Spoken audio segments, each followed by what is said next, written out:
18 months ago. I dropped my son home on a Sunday evening to his mother's house, and as I was coming back through the ring road, it was in Coventry on the ring road, I seen a bloke on a bridge as I drove through, and he was hanging some rope down, and it split second in driving, doing 30, 40 mile per hour, and I got to the island at the top, and something wasn't sitting right with me, and I'm not the type of person to see something and just turn my head in a blind eye, and so I had to turn back round, and I turned back round to go and make sure this chap was okay. And the second time when I come underneath him, I realised exactly what he was doing. I seen the loop on the rope, he was measuring the length of it.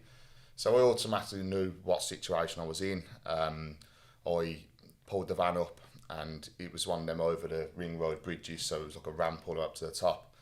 Sprinted as fast as I could and got within this sort of distance from me and Rob to him and screamed, "Don't do it," and he just let go in front of me. And I was in the situation I was in. It's very hard to put your mind into that position because you just don't know what's going on. You're just on all sort of autopilot.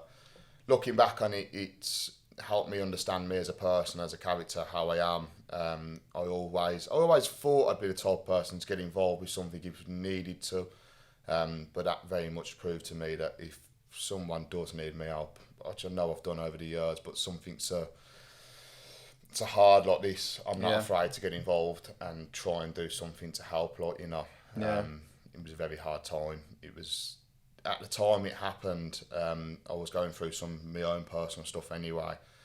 But a lot of the one thing which mainly got to me, which I was struggling with, was the fact that life is a matter of seconds with anything.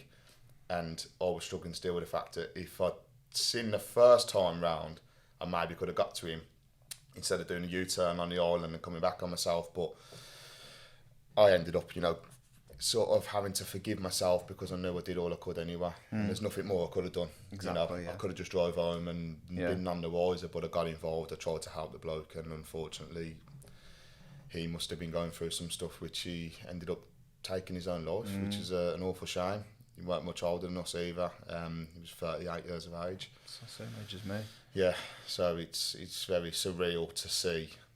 And I think that was what helped me out so much as well, which I was already down at that point, and I seen with my own two eyes what the end is, and it's death. Yeah. The end of any bad journey, there's nothing more. You can't get any more further than an ending than dying. No. And that was one of the points. I struggled with my mental health more after it happened, but that helped me decide, right, I don't want to get to that position.